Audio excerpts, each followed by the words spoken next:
Welcome to our channel Make Maths Easy with Malar. Chapter 5 10th Standard Coordinate Geometry Exercise 5.1 Second Sum Second Subdivision. Points கொடுத்தது பார்க்கலாமா? A, B plus C, B, C plus A and C, A plus B. So எப்பயும் போல நம்ம points note பண்ணிக்கணும். x1 y1 x2 y2 x3 y3.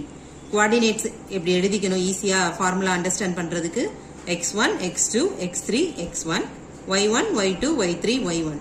Collinear condition என்ன? x1 y2 plus x2 y3 plus x3 y1 which is equal to x2 y1 plus x3 y2 plus x1 y3. So LHS னா நமக்கு left hand சைடுல இருக்கிறது எடுத்துக்கணும். x1 y2 plus x2 y3 plus x3 y1. வேல்யூஸ்லாம் substitute பண்ணணும். இதுல கேர்ஃபுல்லா பண்ணணும். a வச்சிட்டு ஒவ்வொரு சிங்கிளையும் மல்டிப்ளை பண்ணணும். That is a into c, a into a. அதே மாதிரி b into a, b into b, c into b, c into c. LHS ஓட வேல்யூலாம் சப்ஸ்டிட்யூட் பண்ணி ரீஅரேஞ்ச் பண்ணீங்கன்னா இந்த ஈக்குவேஷன் கிடைக்கும். a square plus b square plus c square plus ab plus bc plus ca எல்லாமே plus value. So நம்ம rearrange பண்ணி எழுதிக்கலாம், no problem.